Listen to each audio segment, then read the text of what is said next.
चले थे बस एक कैमरा लेकर।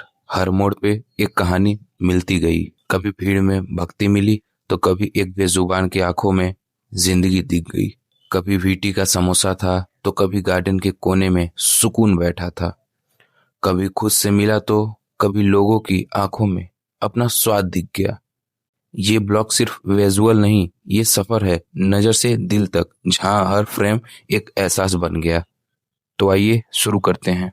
आज है सावन का पहला सोमवार और ये है बनारस हिंदू विश्वविद्यालय का वो कोना जहां भक्ति और शांति दोनों एक साथ रहता है। वीटी मंदिर यानी विश्वनाथ टेम्पल। और ये मंदिर सिर्फ एक भवन नहीं, एक भाव है जहां छात्र सिर्फ पढ़ाई के लिए नहीं, मन के शांति के लिए भी यहाँ आते हैं। और आज के दिन हर कोने में भोले बाबा का जाप हो रहा है। तो चलिए चलते हैं इस पवित्र सफर पर मेरे साथ।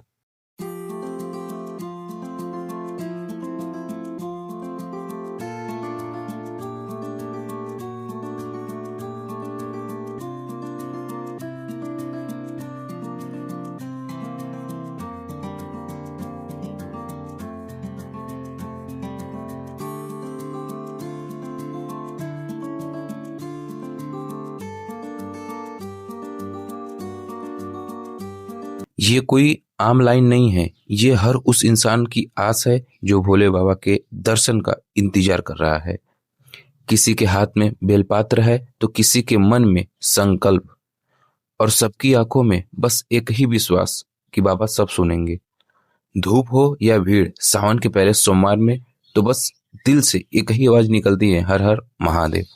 देखो जरा, सबके चेहरे पर सब कोई लाइन में लगा है पर कोई परेशान नहीं लग रहा है।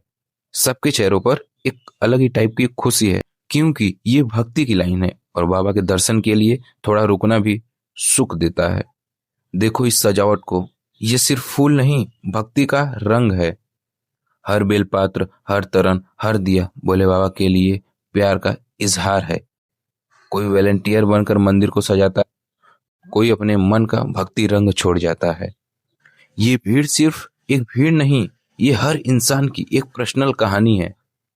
किसी ने नई जॉब के लिए मन्नत मांगी तो किसी ने अपने परिवार के लिए दुआ रखी है। सावन का पहला सोमवार और हर दिल में एक ही विश्वास, भोले बाबा का, भोले बाबा सब ठीक कर देंगे।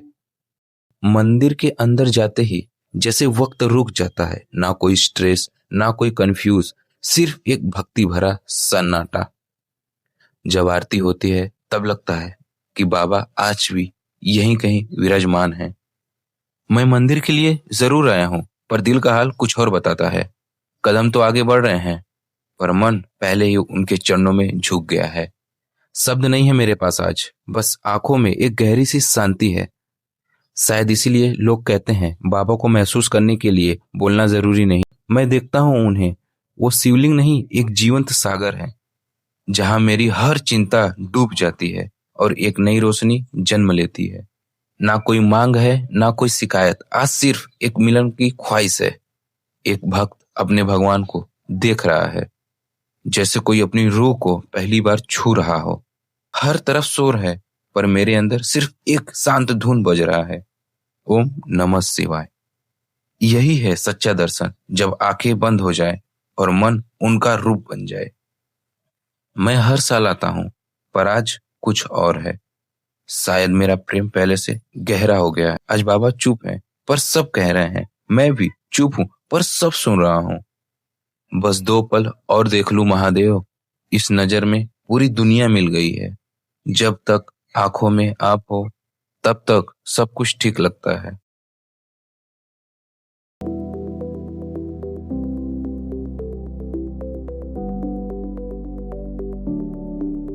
अब आइए मंदिर के बारे में बात करते हैं और कुछ बताते हैं लोगों के बारे में और यहाँ के बारे में। ये मंदिर पत्थर का बना एक ढांचा नहीं है, ये हर भक्त की आस है जो जीवन से थक कर यहाँ आए हैं। हर दीवार पर भक्ति का एक रंग है, हर कोना एक कहानी कहती है, और ये भीड़ लगता है जैसे एक जीवन की नदी हो। हर कोई कुछ लेकर आया है, कोई दर्द, कोई मन्नत, कोई चुप है, कोई रोते हुए बोल रहा है, पर सबका मकसद एक ही है, महादेव तक पहुंच जाना। पुजारी के हाथों से निकलती हर आरती की लौ जैसे रोशनी की एक पंक्ति बनकर सबको छू जाती है। और हर वो शख्स की ध्वनि जैसे मन के सब दरवाजे खोल के कहती है, तू अकेला नहीं है। ये मंदिर उन लोगों के लिए जिंदा है जो हर साल सावन में चल के भूखे प्यासे सिर्फ एक दर्शन के लिए आते हैं। उनके कदमों के धूल भी पवित्र हैं, क्योंकि उनमें विश्वास है और विश्वास सबसे बड़ी पूजा है। ये मंदिर सिर्फ एक स्थान नहीं, एक जीवंत श्रद्धा है जो हर साल हर मानव को याद दिलाता है कि महादेव के द्वार सब बराबर हैं।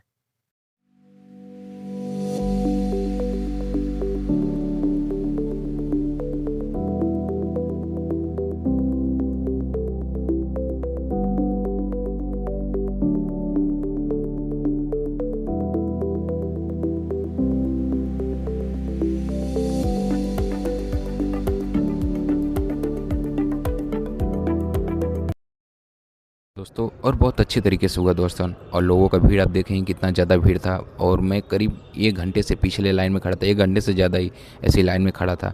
अब दर्शन करना है तो बस करना है। और मैं यहाँ कुछ मांगने नहीं आया हूँ, बस सिर्फ बैठने आया हूँ।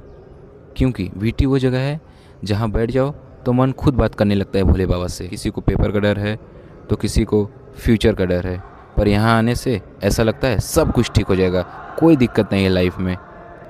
मन एकदम शांत हो जाता है। और ये वीटी मंदिर एक सिर्फ मंदिर नहीं है, ये हम जैसे छात्रों के लिए रीसेट बटन है। तो बस सावन की इस पहले सोमवार पर मेरी यही दुआ है कि मन शांत रहे और मेरे भटके हुए रास्ते मिल जाए, बस और कुछ नहीं। और चलते हैं और कुछ दिखाते हैं, जो भी जैसा रहेगा।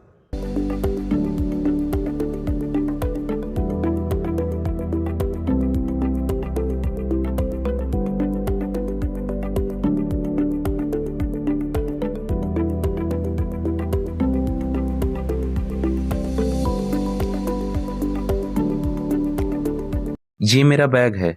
शायद दूसरों के लिए एक सिंपल सा झोला होगा, पर मेरे लिए एक छोटी सी दुनिया है। और इसमें सिर्फ सामान नहीं, मेरे प्लान्स हैं, मेरे आइडियाज हैं, कुछ लोगों के यादें हैं, बहुत कुछ है। और यही एक मेरा सच्चा साथी है जो मेरा साथ हमेशा देता है। ये कॉपी कभी कभी दिन भर की थकान का इलाज होती है, कभी सोच बन जाती है तो कभी ख्याल से कहानी। और ये कलम, इसमें ना स्याही महंगी है ना डिजाइन खास है, पर जब चलती है तो मेरे अंदर की आवाज बोलती है। मैं लिखता हूँ, लोग देखते हैं, शायद उन्हें लगता है कि क्या सोचकर ये बंदा लिखता होगा, पर शायद उन्हें नहीं पता मैं सोचता ही नहीं, मैं तो महसूस करता हूँ। मैं भीड़ में हूँ पर भीड़ का हिस्सा नहीं।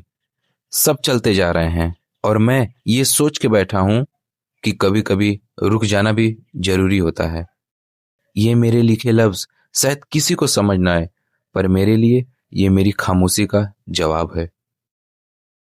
कहीं मंदिर सज रहा है, कहीं घंटी बज रही है, पर एक कोने में कुछ लोग चुपचाप धरती को चमका रहे हैं। ये उनके हाथ है जिनमें कलम नहीं, पर इन्हीं हाथों ने शहर को साफ रखा है, मंदिर को पवित्र बनाया और हमारे कदमों के नीचे की मिट्टी हटाई।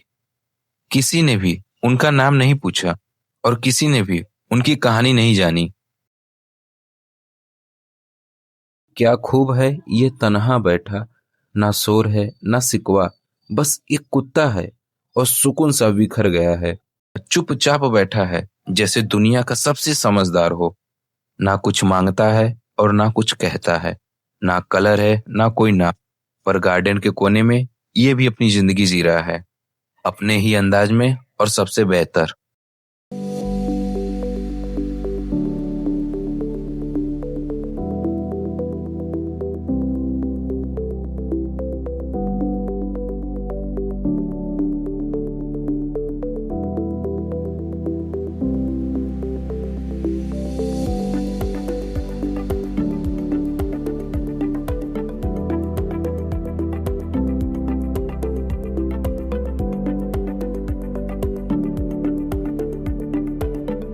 तो भाई अब निकलते हैं, क्योंकि बहुत तगड़ी वाली भूख लगी है, बहुत ज्यादा तगड़ी वाली।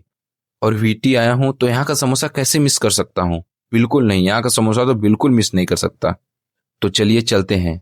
ये देखिए दोस्तों, यहाँ के समोसे का क्रेज अलग ही लेवल का है। पतले क्रिस्प और हर बाइट में यादों का टेस्ट। हाँ भाई, असली स्वाद तो यहाँ के मसालों में है और असली सुकून तो उस भूख में है जो ट्रेवल के बाद लगती है। कहीं घूम लिया, कुछ देख लिया और अब समोसा भी हो गया। तो चलो इस छोटी सी यात्रा का अंतिम पन्ना लिखते हैं। सफर छोटा था पर यादें गहरी छोड़ गया। हर मोड़ पे एक कहानी मिलती गई और मैं उन्हें लिखता गया। न जाने किस गली, किस समोसे, किस मुस्कान में अगला वीडियो बन जाए। फिलहाल के लिए बस इतना ही। मैं था, मेरे फोन का कैमरा था और एक छोटी सी दुनिया। मिलेंगे अगले ब्लॉग में नए सफर, नए लम्हों के साथ। बाय बाय दोस्तों, और कैसा लगा कमेंट में प्लीज जरूर लाइक शेयर सब्सक्राइब कर देना मेरे भाई। एक नंबर पे उस तक साथ बाय।